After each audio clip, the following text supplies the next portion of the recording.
జాతీయ స్థాయిలో ఆటలు ఆడి మోడల్స్ బహుమతులు గెలవాలి. ఆటలలో ఆరోగ్యంగా ఉత్సాహంగా పాల్గొనాలి. ఆటలలో రాణిస్తే ఉద్యోగ అవకాశాలు పొందుతారు. యువతి యువకులు ఆరోగ్యంగా ఉత్సాహంగా ఆటలు ఆడి రాణించాలని, మోడల్స్ బహుమతులు సాధించాలని ప్రముఖ gastro enterologist, liver specialist, senior వైద్యులు శంకర్ శర్మ కోరారు. కర్నూలు నగరంలోని ఆదర్శ పాఠశాల మైదానంలో 2025 రాష్ట్ర స్థాయి జూనియర్ జిల్లా గర్భి ఛాంపియన్షిప్ డాక్టర్ శంకర్ శర్మ కార్యక్రమానికి ముఖ్య అతిథిగా పాల్గొన్నారు. ఈ సందర్భంగా డాక్టర్ శంకర్ శర్మ మాట్లాడుతూ బాలబాలికలు క్రమశిక్షణతో కూడిన జీవితాన్ని గడపాలని, నలుగురికి ఆదర్శప్రాయాలుగా మారాలని కోరారు.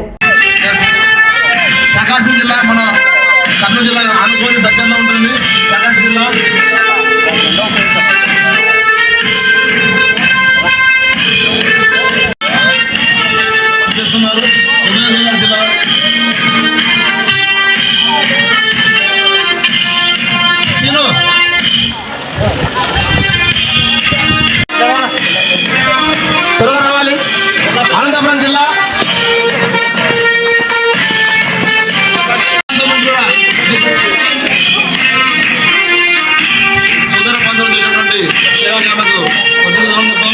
అలాగే చిన్నారులు చాలా చక్కగా అలాగే చాలా చక్కటి ప్రదర్శన.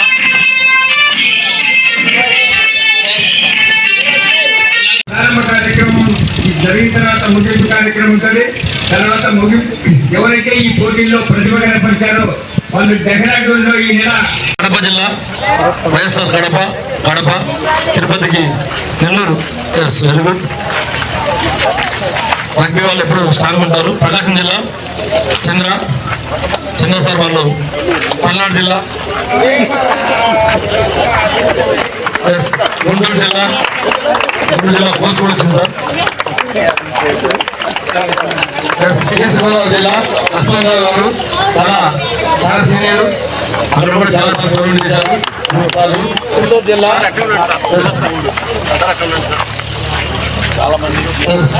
మన రాష్ట్రంలో ఆల్ఫాబెట్ ఆర్డర్లో మొట్టమొదటి జిల్లా రోజున ఎలాగ కంప్లీట్ చేయాలి, వర్షం వస్తే ఎలాగ కంప్లీట్ చేయాలని అన్నీ కూడా ప్లాన్ ప్రకారము వేసుకొని ఉన్నారు. కాబట్టి మీరు అందరూ సహకరించాలి. లంచ్ తర్వాత ఇప్పుడు మామూలుగా షెడ్యూల్ స్టార్ట్ అవుతాయి. మరి ముఖ్య అతిథులు ఒకే ఒక్కరు ఈ కార్యక్రమానికి ముఖ్య అతిథులు వారే డాక్టర్ శంకర్ శర్మ గారు. వారిని మాట్లాడి మరి మేము ఎంతో దూరం నుంచి మీరంతా ఛార్జీలు పెట్టుకొని ఇంత దూరం వచ్చి ఈ పోటీ పడుతున్నందుకు, ఇన్ టైంలో మీరందరూ వచ్చినందుకు, శ్రీకాకుళం నుంచి చిత్తూరు వాళ్ళకు వచ్చినందుకు అందరి వారికి కూడా రగ్బీ అసోసియేషన్ కృతజ్ఞతలు తెలుపుతున్నాం. ఈ సమయంలో అంటే ప్రపంచంలో ఒక రకమైన అశాంతి, ఆందోళన వాతావరణం నెలకొనింది. యుద్ధాలు చేసుకుంటున్నారు దేశాలు. సో అటువంటి సమయంలో పిల్లలు కన్ఫ్యూజ్ అయ్యే అవకాశం ఉంది.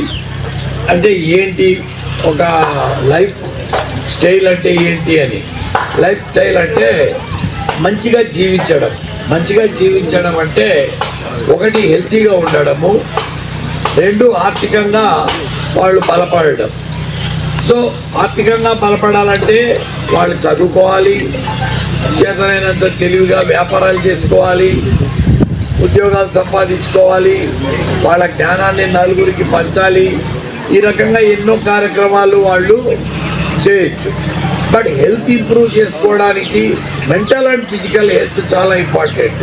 ఫిజికల్ హెల్త్ చాలా దారుణ్యంగా ఉండి మెంటల్గా అన్ని క్రిమినల్ ఐడియాస్ ఉన్నాయి, బ్యాడ్ హ్యాబిట్స్ ఉన్నాయంటే వాళ్ళు వాళ్ళు ఉపయోగపడకుండా సమాజానికి కూడా ఉపయోగపడే విధంగా వాళ్ళు తయారుగారు. కాబట్టి వాళ్ళల్లో ఒక మంచి బిహేవియర్, యూత్ మీదనే ఒక దేశ భవిష్యత్తు అనేది ఆధారపడుతుంది. ఆ కంట్రీలో యూత్ చక్కగా ఉన్నారు, డిసిప్లైన్డ్గా ఉన్నారు, చాలా బిహేవియర్ నలుగురికి ఆదర్శప్రాయంగా ఉన్నారు. ఇక్కడ మీరు ఆరోగ్యంగా ఉండి ఈరోజు గేమ్స్లో ఉత్సాహంతో పార్టిసిపేట్ చేసి మరిన్ని పథకాలు జీవితంలో సాధించాలని, క్రమశిక్షణతో కూడిన జీవితం మీరు జీవించాలని, మీరు ఒక ఆదర్శప్రాయులుగా మారాలని, మిమ్మల్ని చూసి నలుగురు నేర్చుకొని ఇక మంచి పనులు సమాజంలో చేస్తూ ఈ దేశాభివృద్ధికి మీరంతా తోడ్పడతారని నేను ఆశిస్తూ మీరు ఇక్కడికి వచ్చినందుకు మరొకసారి మిమ్మల్ని అభినందిస్తున్నా. Thank you.